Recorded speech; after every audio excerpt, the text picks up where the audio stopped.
اور جو ہم میں سے ہوگا وہ ان کو پکڑ کے ہمارے حوالے کرے کہ یہ کیوں کر رہا ہے. یہ املاک کو نقصان پہنچانے کی ہمیں ضرورت نہیں ہے. ہم نے اپنا موقع پیش کرنا ہے اور اس موقع پہ ڈٹنا ہے اور اس موقع پہ ہم نے اپنا جو ہے نا اصولی جو ہے وہ حق حاصل کرنا ہے. اہم سرکاری عمارتوں اور سفارت خانوں پر مشتمل وفاقی دارالحکومت کے علاقے ریڈ زون میں اب فوج تعینات ہے.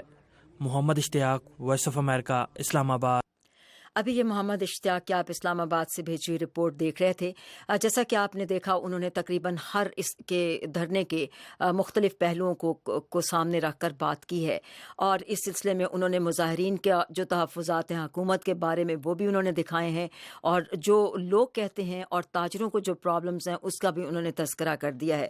تو جنرل صاحب آپ یہ فرمائیے گا کہ یہ جب یہ جو مذہب کے نام پر اس طرح کے مظاہرے کرنے کی جو کوششیں کی جا رہی ہیں، اور جس طرح سے یہ ساری صورتحال سامنے آئی ہے کہ اور اس میں کافی تنقید بھی حکومت پر کی جا رہی ہے کہ اس نے بڑا نرم موقف اپنایا ہے یہ اس طرح کے مذہب کی آڑ میں مظاہرے کرنے والوں اور توڑ پھوڑ کرنے والوں کے لیے، تو ان لوگوں سے بات چیت کرنا کیوں ضروری تھا؟ کیا ان لوگوں کو ہٹایا نہیں جا سکتا ویسے؟ جن صاحب جی اگر آپ مجھ سے بات کر رہی ہیں جی تو میں یہ کہنا چاہتا ہوں کہ یہ بالکل آپ ٹھیک کہتی ہیں. یہ بڑی امبیرسنگ سچویشن ہے کہ اسلام آباد دارالحکومت ہے اور یہ ریڈ زون کے پاس اس طرح کا مظاہرہ. پاکستان میں جمہوریت ہے، ہمیں اس پہ فخر ہے، لوگوں کو اپنے احتجاج کی آزادی ہے، یہ بھی ایک بڑی جائز بات ہے. انسانی حقوق کا خیال رکھتے ہیں ہمارے آئین کے مطابق، لیکن کسی کو بھی پراپرٹیز کو ڈسٹرائے کرنے کا اور لوگوں کو نقصان پہنچانے کا، میڈیا کے لوگوں پہ اٹیک کرنے کا، پولیس پہ اٹیک کرنے کا حق نہیں ہے. اور یہ لوگ ان کا جلسہ ہونا تھا راولپنڈی میں، اور یہ ساری باتیں عبور کرتے گئے، اور ایڈمنسٹریشن نے مائلڈ ویو لیا اس لیے کہ وہ کیجویلٹیز کو اوائڈ کر رہے تھے. ورنہ اگر وہاں وہ ایک لائن کراس کرنے کے اوپر فائرنگ کرتے تو کچھ اور ڈیتھ ہوتی اور اس سے یہ اور زیادہ اس کو ہوا دیتے. تو چونکہ اس میں ویسٹڈ انٹرسٹ ہے، بہت سے لوگ، حکومت اس کو بصیرت کے ساتھ ہینڈل کر رہی ہے، اور یہ ابھی چاہتے ہیں کہ ان کے ساتھ مذاکرات ہوں، لیکن ان کو یہ کہا جا رہا ہے کہ آپ انکنڈیشنلی یہاں سے ڈسپرس ہو جائیں، اور وہ لوگ جنہوں نے پراپرٹی کو نقصان پہنچایا ان کو قانون کا سامنا کرنا ہوگا. اور ان ایڈیشن ٹو دیٹ آپ اپنا کو مطالبہ بتائیں کہ کیا ہے. یعنی ایک ملک کے اندر آزاد عدلیہ ہے، انہوں نے ایک گورنر کے قاتل کو اپنے طور کے اوپر عدل کے سارے پروسیس کو اتنے سالوں تک کرنے کے بعد ایک سزا دی ہے، تو اس کے اوپر آپ کا احتجاج ابھی کیا مطلب ہے؟ آپ کیا چاہتے ہیں کہ کیا ہو؟ کیا یہ حق ہر کسی کو حاصل ہو جائے کہ وہ دوسرے بندے کو گورنمنٹ کی حکومت کی اجازت کے بغیر یا حکومت کے طریقے سے ہٹ کے اپنے طور پہ ایگزیکیوٹ کرنا شروع کرے؟ تو میرے خیال میں یہ ہمارے بھائی ہیں، ہم یہ چاہتے ہیں کہ ان کی باتوں کو ضرور سنا جائے، اور حکومت ان کے ساتھ اپنے طور کے اوپر جو انٹیلیجنس ایجنسیز ہیں اور جو لوکل ایڈمنسٹریشن ہے وہ شاید ان ٹچ ہوگی، لیکن ابھی تک انہوں نے کنٹین کیا ہوا ہے، اور یہ اپنی جو بڑھاس ہے وہ نکال رہے ہیں وہاں. اور ابھی یہ ان کو ریئلائز ہوا ہے کہ یہ کتنا بڑا لاس کیا ہے، اور پاکستان میں اس کی پرزور مذمت ہو رہی ہے. میڈیا نے بھی اس چیز کو برا منایا، اور اپنے طور کے اوپر انہوں نے شو کی وہ سارے نقصانات جو میٹرو بس کے جو بس اسٹاپس کے شیشے توڑ کے اور چیزوں کو آگ لگا کے کیا گیا. یہ اچھے کام نہیں ہے.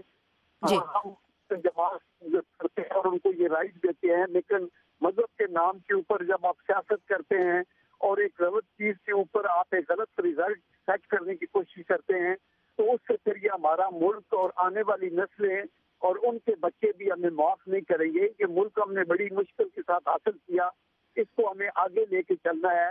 افہام و تفہیم سے بات ہونی چاہیے. تو یہ بہت بڑا ایریٹنٹ نہیں ہے. پاکستان غربت و افلاس کو دور کرنا، مہنگائی کو کنٹرول کرنا، اور اس کے علاوہ ہمیں یہ کوشش کرنی ہے کہ ہم ہر لحاظ سے ان لوگوں کو ڈیل کریں، اور اپنے طور کے اوپر یہ دیکھا جائے کہ ان کے کیا مطالبات ہیں اور ان کو کیسے کرنا ہے. تو انشاءاللہ اس کو کیا جائے گا، مجھے کوئی ڈاؤٹ نہیں ہے. ابھی ہم ملیٹنسی کے پیچھے ہیں، اکنامک ریوائول ہماری پرائرٹی ہے، انرجی کے پروجیکٹس ہماری پرائرٹی ہے، اور اللہ کے کرم سے بین الاقوامی سطح کے اوپر پاکستان کی جو پذیرائی ہو رہی ہے، ہم اس کے اوپر یہ اس حکومت کی کامیابی ہے کہ وہ اس کے اوپر بھی ہمیں یہ کامیابی مل رہی ہے.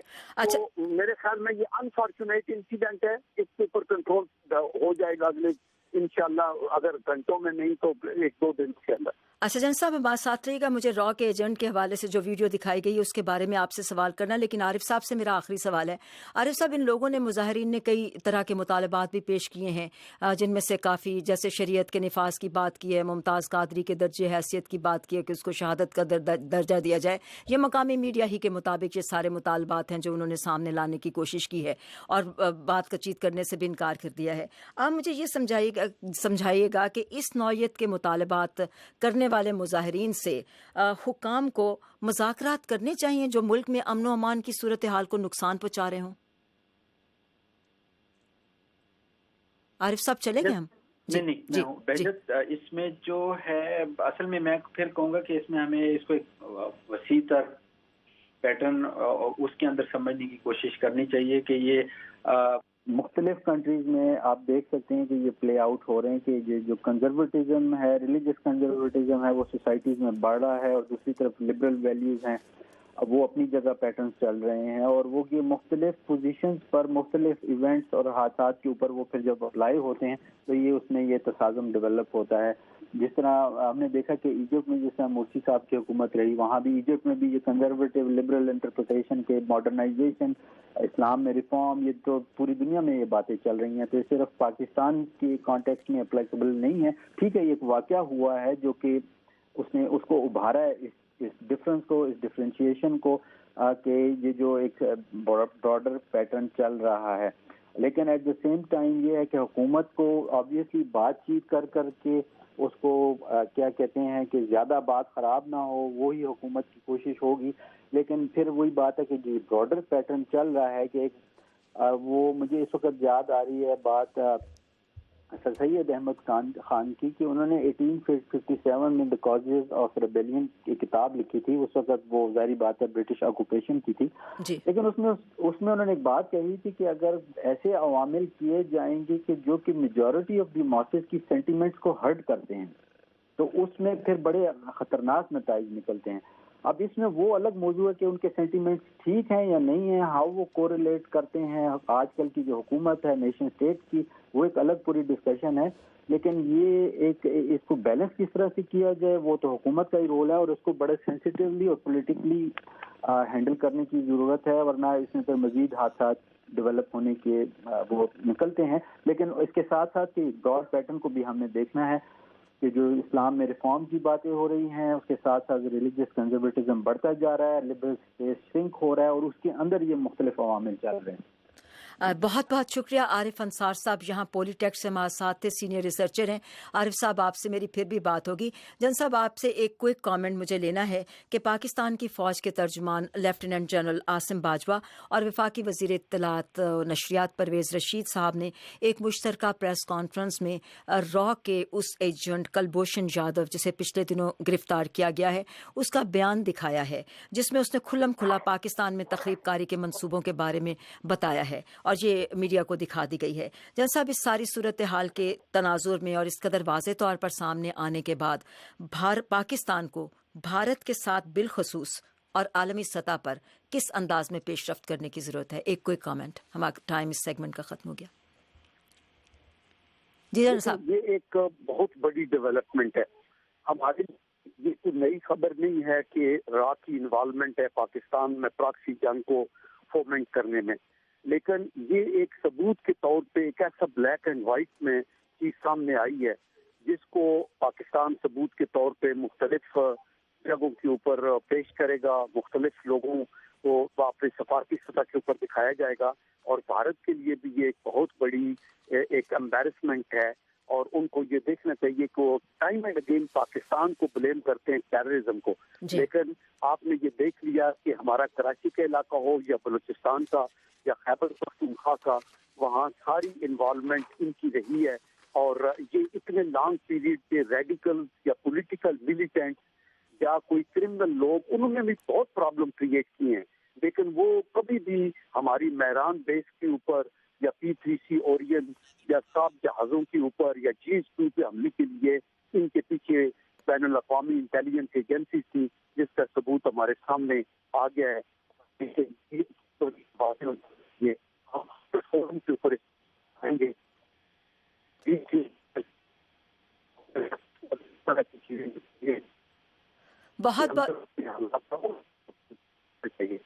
بہت بہت شکریہ.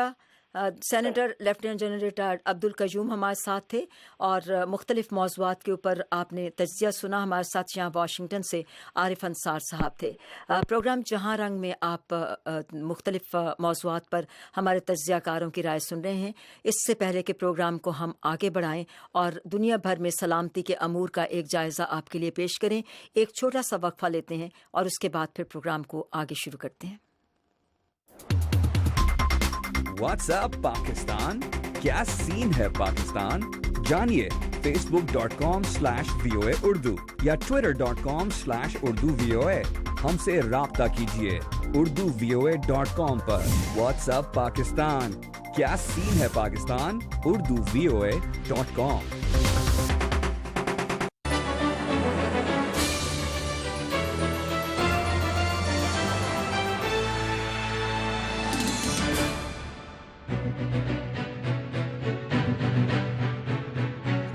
پروگرام ہے جہاں رنگ اور آپ سن رہے ہیں واشنگٹن کی اردو سروس سے، وائس آف امریکہ واشنگٹن کی اردو سروس سے. اور آئیے اب پروگرام کو آگے بڑھاتے ہیں. جیسا کہ ہم نے پروگرام کے شروع میں خاکہ بتاتے ہوئے بتایا تھا کہ آج بھی اہم موضوعات ہمارے پروگرام میں شامل ہیں اور بے انتہا ممتاز تجزیہ کار بھی اس پروگرام میں ہمارا ساتھ دے رہے ہیں.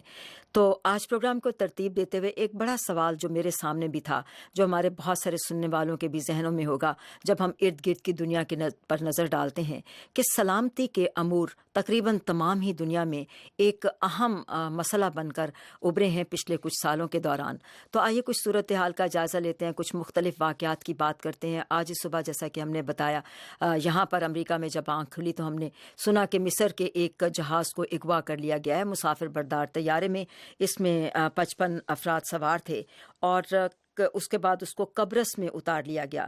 قبرص کی وزارت خارجہ کے حکام نے اس بات کی تصدیق کر دی ہے کہ جو اغوا کر کے طیارے کو لایا تھا اسے گرفتار کر لیا گیا ہے اور اس کی شناخت کی گئی ہے سیف الدین مصطفیٰ کے طور پر. لیکن محرکات ابھی تک واضح نہیں ہو سکے. اور قبرص یہ اس پہ یہاں بھی ہم یہ بھی بتاتے چلیں کہ اس میں تمام کے تمام جو 55 افراد تھے ان کو باحفاظت واپس طیارے سے اتار لیا گیا. تو اب سوال یہاں پر یہ پیدا ہوتا ہے کہ گزشتہ کچھ سالوں میں طیاروں کا سفر، جسے کہ سمجھا جاتا تھا کہ ایک بڑا محفوظ سفر ہے، لیکن کچھ عرصے سے مسافر بردار طیاروں میں بھی کافی مسائل ان کو درپیش رہے ہیں سلامتی کے حوالے سے بھی. تو اس وقت ہم سب سے پہلے یہاں واشنگٹن سے بات کریں گے. ہمارے ساتھ ہیں ڈاکٹر زاہد بخاری صاحب اور ہمارے ساتھ ہیں پاکستان سے ڈاکٹر نادر بخت اور لندن سے ہمارے ساتھ ہیں بیرسٹر امجد ملک. السلام علیکم جی. ڈاکٹر بخاری صاحب، یہ جب فرمائیے گا کہ عالمی سطح پر جب ہم سلامتی کے امور کو دیکھتے ہیں اور اس میں ان مختلف واقعات کو ہم دیکھتے ہیں، تو آپ یہ بتائیے گا کہ اتنی پھیلی ہوئی دنیا ہے، سلامتی کے حوالے سے اتنے پھیلے ہوئے امور ہیں، ان سب کو دیکھتے ہوئے کیا کرنے کی ضرورت ہے کہ تھوڑا سا حفاظت کا احساس پیدا ہو سکے، تحفظ کا احساس پیدا ہو سکے ہمارے اندر اور دنیا بھر میں جو لوگ اس ساری صورتحال سے دوچار ہیں؟ اچھا دیکھیں، یہ اتنا طویل اور وسیع موضوع ہے جی کہ اس پہ اس کو احاطہ کرنا تو میرا خیال بڑا مشکل ہے کچھ. لیکن میں جو بڑی ایک وسیع کینوس میں ہی اگر بات کروں میکرو لیول پہ، جی تو دیکھیں نا، بڑی ایک بنیادی حقیقت تو یہ ہے کہ پچھلے ایون سپٹمبر 11 سے پہلے بھی لے لیں، یہ جو آپ وہاں سے شروع کر لیں، جب ایران کے انقلاب کے بعد افغانستان میں سوویت یونین آنے سے لے کے اب تک یہ 40 سال کا ایک اوور آل آپ میکرو سال، بڑی مختصری بات کرتا ہوں ڈائریکٹ. جی بالکل. اس میں ہم یہ دیکھتے ہیں کہ مسلم دنیا اور مسلمان، چاہے وہ یورپ میں ہوں، چاہے وہ USA میں ہوں یا دنیا میں کہیں بھی ہوں، وہ اس وقت نشانے پہ ہیں. یعنی جو بھی ہو رہا، یا وہ انہی کی طرف سے ہو بھی رہے ہیں، یعنی جو واقعات ہو رہے ہیں، خودکش واقعات ہو رہے ہیں، وہ بھی مسلمان ہی بہت سارے ہیں جن کے نام آتے ہیں اور کرتے ہیں، چاہے وہ فرانس میں کر رہے ہوں، برسلز میں کر رہے ہوں، یہاں ٹوئن ٹاورز کا ہو، سپٹمبر 11 کا ہو، یا ایون پاکستان میں، افغانستان میں دھماکے ہوں. یا ہم یہ دیکھ لیں کہ افغانستان پہ حملہ ہو سوویت یونین کا، اس کے بعد امریکہ کا حملہ ہو، عراق پہ حملہ ہو، پھر عرب اسپرنگ کے بعد شام کی جو صورتحال ہے، تو یہ 30-40 سالوں کا جو ایک تو نتیجہ یہ نکلتا ہے، اس وقت مسلمان نشانے پہ ہیں اور مسلمانوں کی طرف سے ہی ریاکشن بھی ہو رہا ہے.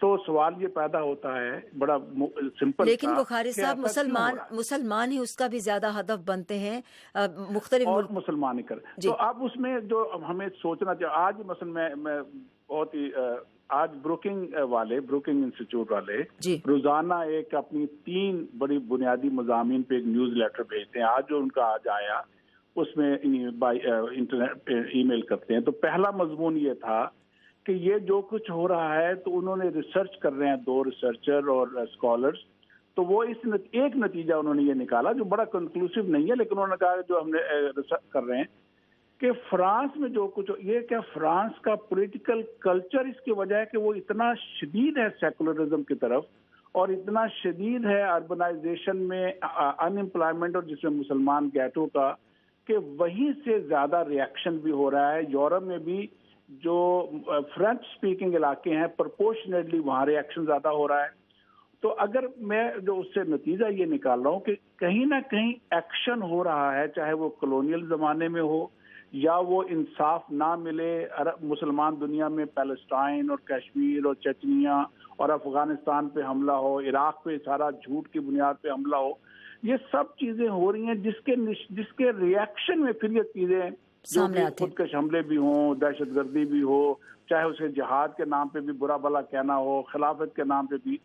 تو اس پہ ذرا سوچنے کی تھوڑا سا ضرورت یہ ہے کہ یہ جو ریاکشن ہو رہا ہے، جو نا انصافی ہے، جو بڑی شدت ہے دوسری طرف سے، ہم ہسٹوریکل روٹس پہ نہ بھی جائیں کلونیل پاور پہ، پچھلے 30-40 سال میں اس کا ایک نتیجہ ہے، اس کا ایک ریاکشن ہو رہا ہے کہ آپ ایک اتھل پتھل سی ہو رہی ہے. تو آپ دیکھیں نا کہ مثلا امریکہ عراق میں گیا ہے، کوئی فورم ہے دنیا کا کہ یہ جو بات کر سکے کہ آپ جھوٹ کی بنیاد پہ قوم اور لیڈرشپ وہ حملہ کرتی ہے، اس کا کوئی علاج نہیں ہے. جی بخاری صاحب، بہت لمبی بات ہو جائے گی اگر ان سب چیزوں کی طرف نکل گئے. جی مجھے اس لیے لگا آپ کا سوال بڑا جی تھا، مجھے یہی تھا. تو لیکن اس میں یہی ہے کہ ہم کوشش کرتے ہیں کہ تھوڑا سا بریف کامنٹ کرتے چلیں. جیسے ابھی ہم بات کریں گے ڈاکٹر بخت سے میں سوال کروں گی کہ شام میں داعش ایک بڑے حصے پر قابض ہے، جس کی ابھی خلافت کے بارے میں بات بھی کی جا رہی ہے کہ شام اور عراق کے کچھ حصوں پر اس نے قبضہ کر کے اسلام جس کو اب اسلامک اسٹیٹ کہتے ہیں یا داعش، ہم لوگ اس کے لیے عام طور پر لفظ داعش کا استعمال کرتے ہیں، تو بڑے حصے پر قابض ہے. گزشتہ دنوں اس وقت بہت زیادہ شور اٹھا تھا جب اس نے ایک تاریخی ورثے کے مقام پر پالمیرا پر قبضہ کر لیا تھا. اب شام نے اپنے حلیف روس کی مدد سے اور پھر ملیشیاز کی مدد سے پالمیرا کو واپس لے لیا ہے. اسی طرح عراق میں رمادی کے علاقے کو واپس لے لیا گیا داعش کے ہاتھوں سے، اور اس کے ساتھ ساتھ موصل میں بھی یہ خبریں ہیں کہ موصل کو بھی واپس لینے کی تیاریاں ہو رہی ہیں. ڈاکٹر بخت، یہ فرمائیے گا کہ داعش کے لیے یہ صورتحال واقعتاً مغربی ملکوں اور امریکہ کی قیادت والے اتحاد کے لیے کس حد تک حوصلہ افزا ہے؟ آپ یہ سمجھ سکتے ہیں کہ داعش کو کسی طرح پسپا کیا جا رہا ہے؟ یہ آپ نے جو فرمایا بالکل درست، میں اس کو ایسا ہی سمجھتا ہوں کہ وہ جس طرح سے ان کا انویژن اور ان کی طاقت کا فلو بڑھتا چلا جا رہا تھا، اور ایسے لگتا تھا کہ جیسے یہ نہ رکنے والا ایک طوفان ہوگا اور یہ اپنے ساتھ بہت کچھ بہا کر لے جائے گا. لیکن یہ جن کامیابیوں کا یا جن ڈیولپمنٹس کا آپ نے ذکر کیا، انہوں نے یہ ثابت کیا ہے کہ اس کا وہ فلو رک گیا. پہلی بات تو یہ ہوئی کہ جس طرح سے اس کا فلو آ رہا تھا وہ رک گیا، ایک پورا بہاؤ چلتا چلا جا رہا تھا اور بہانے کے انداز میں تھا، وہ رک گیا. یہ تو ایک کامیابی ہے. اب دوسرا پہلو یہ کہ وہ ریٹریٹ بھی ہوئے، یہ دوسری بڑی کامیابی ہے. لیکن میں نے اس کا ایک اندازہ یہ بھی لگایا کہ اب وہ اس طرح سے نکل کر جو سافٹ ایشوز ہیں ویسٹرن ورلڈ کے، ان کو یا ویسٹرن ورلڈ کے سپورٹنگ سٹیٹس کے سافٹر ٹیشوز کو ہرٹ کریں گے. وہ ان کے سافٹر ٹیشوز کو ہرٹ کریں گے تاکہ ادھر سے ایک ایسا ماحول پیدا کیا جا سکے، ایسی اوپینین پیدا کی جا سکے کہ ان کے ساتھ جنگ کی بجائے ڈائیلاگ پر آیا جائے. معاملات الٹیمیٹلی ڈائلاگ پر ہی پہنچتے ہیں. ہر دنیا میں جہاں کہیں بھی ہاٹ وار ہو رہی ہو یا کولڈ وار ہو رہی ہو, الٹیمیٹلی وہاں پر ہی بات پہنچتی ہے. میں یہ چاہوں گا کہ ان دونوں چیزوں کو پیرالل چلایا جائے. ایک طرف تو ہاٹ وار کو جاری رکھا جائے اور وہ اگر کامیابیاں حاصل کی جا سکتی ہیں تو ان کامیابیوں کے ذریعے سے انہیں ڈائلاگ کے ٹیبل پر لانا نسبتاً آسان ہوگا, کیونکہ اگر ان کی بجائے گرداشی کامیابیوں کا سلسلہ ہوتا تو وہ ڈائلاگ کے ٹیبل پر نہیں آتے, اور وہ ڈائلاگ کے ٹیبل پر ان کو لانے کے لیے بھی ان کی کمر کا توڑنا ضروری تھا. اب میں تھوڑا سا ایک وضاحت کر دوں کہ اگرچہ نام اسلام کا لیا جا رہا ہے جی لیکن یہ اسلام نہیں ہے, اسلام کا یہ انداز ہی نہیں ہے, یہ ایک انتہا پسندی قسم کی ہے. اسلام میں تو انسان اور انسانیت کی بات ہے. اب اگر اس چیز کو وہ نہ قبول کرے, وہ اپنے مخصوص عقائد کی پیرامیٹر سے, ان آنکھوں سے, ان اینکوں سے دیکھیں تو وہ پھر بالکل مختلف چیز ہے. اسلام کا اس سے کوئی تعلق نہیں ہے, اسلام کا اس سے کوئی تعلق نہیں ہے. اور مسلمان بھی اب پہلے سے زیادہ بہت بہتر اس بات کو سمجھتے ہیں. آپ دیکھ لیجئے کہ جن علاقوں میں شرع تعلیم زیادہ ہے وہاں پر ایجوکیٹ ہو رہے لوگ, ڈی ایجوکیٹ نہیں ہو رہے, اور یہ ادارے ڈی ایجوکیٹ کرتے ہیں. اگر میں آپ کی توجہ اس طرف دلا سکوں کہ انڈونیشیا کو آپ دیکھیے, ملائیشیا کو دیکھیے, ترکی میں بھی اگرچہ یہ کچھ کامیابیاں لیتے ہیں, پاکستان کی طرف بھی ایجوکیشن کو سپریڈ کیا جاتا ہے. اگر ہم جو 20 سال 30 سال پہلے جیسے ہم لوگ کہہ رہے تھے کہ ان سیمینارز کو کنٹرول کیجئے اور ان کا ڈسپلن آف ایجوکیشن ماڈریٹ کیجئے, اپ گریڈ کیجئے, انہیں قومی دھارے میں لائیے, ہماری باتوں کو نہیں سنا جا رہا تھا. شاید اس وقت افغانستان کی جنگ بہت اہم تھی, اس جنگ کے لیے ایندھن چاہیے تھا جو یہ چیزیں یہ ادارے فراہم کر رہے تھے. جو ہو گیا اس کو چھوڑیے. اگر اب بھی امن کی طرف چلنا ہے تو یہ صفائی کرنی ہوگی, ذہنی صفائیاں بھی کرنی ہوگی, جسمانی صفائیاں بھی کرنی ہوگی, اور مالی وسائل جو کہ ان کو دیکھ کر لوگ عبادت تصور کرتے ہیں ان تصورات کو کلیئر کرنا ہوگا کہ یہ عبادت نہیں ہے, عبادت انسان کی خدمت ہے. وہی اسی طرف جانا ہوگا جو سوکریٹس نے بھی کہا تھا, virtue is knowledge, knowledge is virtue, اس طرف ہمیں جانا ہوگا. اسلام کا نبی اکرم صلی اللہ علیہ وسلم کا بھی یہی فرمان ہے. کرائسٹ کو دیکھیے, جیسس کو, جیسس کا پیغام بھی یہی ہے. حضرت موسیٰ اسحاق کا, ان کا پیغام بھی یہی ہے. اور ادھر آ جائیے تو کرشنا کا اور رام کا پیغام بھی یہی ہے. جی امن, یہ تو بات کے مفاد پرست چیزیں ہیں جو کہ سب اپنے کاروبار کے لیے آپس میں لڑاتے ہیں اور اس طرح سے تباہیاں پھیلاتے ہیں. میری گزارش یہ ہوگی کہ ڈی ایجوکیشن کے پروسیس کو روک کر ایجوکیشن کے عمل کو لایا جائے اور یہ دونوں چیزوں کو پیرالل چلایا جائے تو بہتر کامیابی کے امکانات ہوں گے. جی شکریہ ڈاکٹر بخت. اب ہمارے ساتھ لندن سے بیرسٹر امجد ملک بھی موجود ہیں. ملک صاحب یہ فرمائیے گا, آپ کے شام کی بات ہوئی تو ایک ذرا سی بات شام کے بارے میں ہم اپنے ہر پروگرام میں ضرور بات کرتے آئے ہیں, لیکن اب بھی وہاں پر مذاکرات کا جو سلسلہ شروع ہونا ہے تو جیسا کہ آپ جانتے ہیں کہ جان کیری کا یہ بیان سامنے آیا ہے جنہوں نے اپنے موقف کو دہرایا ہے کہ شام کا میں جب تک بشار الاسد کا اقتدار ختم نہیں ہوتا اس وقت تک شام کا تنازع ختم نہیں ہو سکتا. ہم پہلے بھی اپنے تجزیہ کاروں سے یہی سوال پوچھتے آ رہے ہیں کہ آنے والے دنوں میں شام میں سیاسی تصفیے کی جو صورتحال کی بات کی جا رہی ہے, آپ کیا سمجھتے ہیں کہ کیا واقعی بشار الاسد کے بغیر سیاسی تصفیہ کرنا ممکن ہو سکے گا یا ابھی یہ تنازع اور زور پکڑتا رہے گا؟ جی بہت شکریہ. میں چاہوں گا کہ جی بہت شکریہ. میں چاہوں گا کہ میں کنٹریبیوٹ کروں جو ڈسکشن آپ کر رہے تھے. میں سمجھتا ہوں کہ دنیا میں جہاں تک مغرب واقعات پیدا کر سکتا تھا, افغانستان, عراق اور جی اگر آپ دیکھیں تو پیراڈائم شفٹ ہوئی ہے پچھلے 10 سالوں میں. جی